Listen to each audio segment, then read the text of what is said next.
Assalamualaikum, salam GBN, salam Malaysia, salam kuasa ketiga. Jika audio jelas, boleh tolong maklumkan kepada saya, share ramai-ramai dan juga sertai Telegram saya, Telegram Regi Jasiri Tauddin, di mana saya buat undian dari masa ke semasa. Ada soalan menarik yang ditanya kepada saya diminta ulas. Ada pihak bertanya, adakah gabungan atau gandingan Barisan Nasional dengan Pakatan Harapan ada harapan untuk berjaya menjelang PRU 16? Okey, so ini soalannya dan saya diminta ulas. Saya akan ulas dari sudut pendapat saya sebagai seorang pemerhati dan berdasarkan bacaan politik saya. Okey. Now, saya berpendapat bahawa sekarang Pakatan Harapan, sebenarnya bukan sekarang, dah lama dia dalam keadaan cemas. Dia cemas sebab gandingan Barisan Nasional dan Pakatan Harapan, data menunjukkan telah gagal. Data mana ya? Datanya adalah pada pilihan raya negeri di 6 negeri melibatkan berjuta-juta pengundi, malah ianya hampir boleh menjadi referendum kerana ianya lebih separuh daripada jumlah pengundi. Okay? Ataupun dekat-dekat separuh, I can't remember. So di situ kalau kita bandingkan ya 9 bulan selepas PRU 15 ya, kalau kita bandingkan keputusan PRU 15, kalau kita bandingkan pola pengundian di PRU 15 dengan pilihan raya negeri 6 negeri 9 bulan selepas PRU 15, kita lihat makin banyak aliran atau peralihan undi Melayu Islam kepada Perikatan Nasional. Okay. So itu terlalu jelas. Itu pertama. Kedua, kita tidak melihat bahawa UMNO telah berjaya membawa sokongan Melayu Islam tambahan kepada Pakatan Harapan, dan kita tidak melihat Pakatan Harapan berjaya membawa sokongan bukan Melayu kepada UMNO.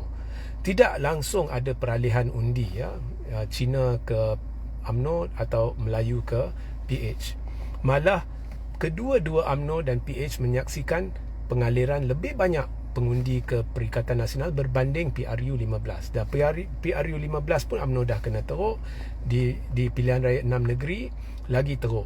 Dan kita lihat jumlah kerusi Barisan Nasional dan Pakatan Harapan, kalau sebelum PRN 6 negeri, BN dan PH pegang 60% kerusi. Selepas PRN, Perikatan Nasional pegang 60% kerusi. Kemudian bila kita lihat pilihan raya kecil yang berlaku, beberapa pilihan raya kecil selepas itu, ada satu di kawasan kubu kuat Barisan Nasional, kita lihat orang-orang UMNO boykot. Dan sekali lagi kita tidak lihat peralihan undi Cina kepada UMNO.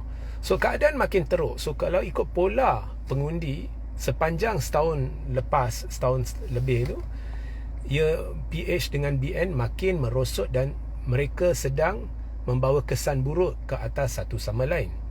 Sebab itulah bukannya satu kebetulan bila PH sentiasa mewar-warkan mereka sedang bincang perlu atau tidak PH dengan barisan bekerjasama pada PRU 16. Mengapa perkara itu perlu disebut-sebut terlalu awal sekarang? Kerana PH dah cemas, dan kalau PH terus bersama Barisan Nasional, keadaan akan merosot lebih teruk. Jangan lupa pada PRN 6 negeri ya, PH pegang jentera pentadbiran, dan Anwar telah berkempen, walaupun dia tidak mengaku, tapi berkempen, berceramah sana sini, bukannya menyelesaikan masalah negara. Pergi ke college sini, pergi ke universiti situ, berceramah sini, berceramah sana. Dia sebenarnya berkempen 9 bulan.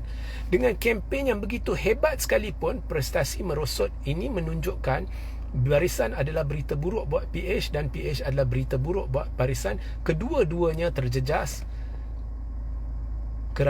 menerusi kerjasamanya. So sebab itu PH sekarang, kalau dia sedar dan barisan juga sedar, kalau mereka sambung lagi 3 tahun lebih untuk tunggu PRU 16. Dengan kempen hebat, Anwar pun tak boleh bantu untuk setahun lebih, tak boleh bantu kedua-dua gabungan itu. Mereka khawatir dengan keadaan ekonomi yang merosot, kegagalan kerajaan menangani isu ekonomi, dengan kegagalan kerajaan menstabilkan ringgit, kos sara hidup yang menggila, dan pelbagai tekanan oleh kerajaan dari sudut peningkatan kos, dari sudut peningkatan cukai, pengurangan subsidi dan sebagainya. Mereka khawatir kalau sampai PRU 16, kedua-duanya akan hancur. So itulah tahap kecemasan yang ada. Jadi pelbagai perkara yang dibuat, iaitu sekat media, kawal media, contohnya Facebook tertentu, pencapaian dia dikekang. That's what you call shadow ban. Dia Facebook tetap ada, tetapi dia dikekang pencapaian dia, dan TikTok dan sebagainya, semuanya dikawal. Malah ada satu kumpulan antarabangsa telah memberi kerajaan markah buruk, kerana kekangan media ini yang saya kira terburuk dalam sejarah tanah air. Dan tetapi ia tidak akan membawa sebarang kesan, kerana rakyat bila poket mereka terjejas, bila mereka terhimpit, anda boleh buat apa sahaja, tetapi rakyat akan rasa marah dan terseksa. Lebih-lebih lagi bila kerajaan tidak memberi jalan penyelesaian, dia hanya meningkatkan kos sara hidup, menerusi cukai dan sebagainya. So rakyat tidak mungkin boleh percaya dengan retorika yang dimainkan oleh media yang terkawal. Ekonomi tengah naik, ini tengah naik. Itu semua tak penting. Yang penting adalah apa yang mereka rasa hari demi hari, dari sudut perbelanjaan, dari sudut kemampuan hidup, meneruskan kehidupan, keselesaan hidup dan sebagainya. Itu sahaja yang penting buat rakyat. So rakyat tidak percaya kat luar sana, dan kekangan media dan sebagainya 9 bulan pun tak bantu Pakatan Harapan. So sebab itu mereka cemas. So gabungan ini tidak akan berjaya. Dan PRK Kuala Kubu Baru, sebenarnya kerajaan dia akan cuba halang PRK. Contohnya Bersatu tekan diadakan pilihan raya kecil 6 kawasan, melibatkan MP-MP Bersatu ataupun 5 MP Bersatu, seorang adun Bersatu, whatever lah. Tapi kerajaan kalau boleh dia nak elak PRK, tetapi PRK Kuala Kubu Baru tak boleh dielak sebab kematian seorang adun DAP. Dan sebenarnya PRK ini akan menjadi cukup penting kerana ia kawasan kubu kuat DAP. Jadi sekaligus kita nak lihat adakah trend berterusan, iaitu UMNO tidak dapat membantu DAP dengan undi Melayu.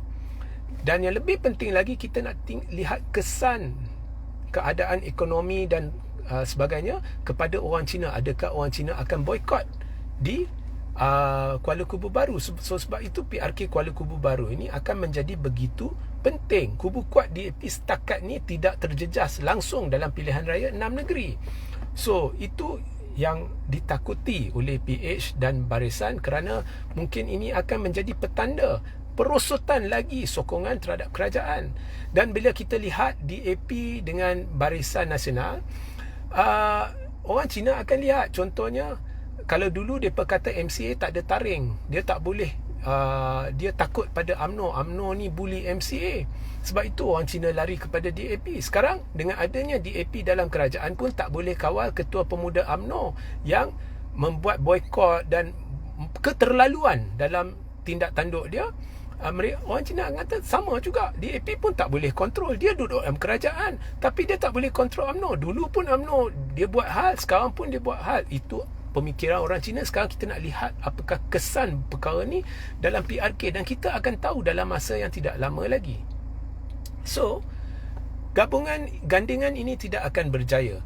Mereka sedang cuba sedaya upaya untuk kawal, contohnya media dan sebagainya, supaya kalau ada petanda peningkatan sokongan Melayu Islam walau 20% sekalipun, mereka akan adakan PRU awal untuk cepat-cepat cuba mendapat mandat yang lebih kuat. Tetapi setakat ini tidak berjaya. Segala formula, segala strategi nak kawal ini, nak sekat ini, nak beri berita yang tidak betul, semuanya bagus, ekonomi bagus, semuanya tidak berjaya.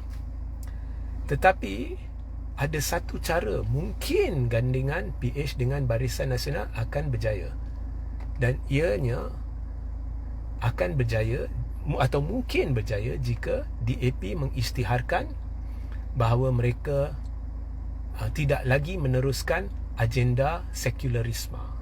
Maknanya mereka buang agenda sekularisme daripada perlembagaan parti dan mereka memutuskan untuk menghormati Perlembagaan Persekutuan yang menetapkan 4 paksi utama yang sememangnya adalah sebahagian daripada kontrak sosial yang sebenarnya tidak boleh dicabar, iaitu Islam adalah agama persekutuan, DAP bersetuju, dan bahasa Melayu, bahasa kebangsaan, hak istimewa dan sebagainya, dia bersetuju dan dia tidak akan cabar, dan dia buang benda tu dari perlembagaan dia sebab memang perlembagaan parti dia tu salah kerana benda-benda ni yang melanggar kontrak sosial sebenarnya tidak harus berada dalam perlembagaan parti, ya.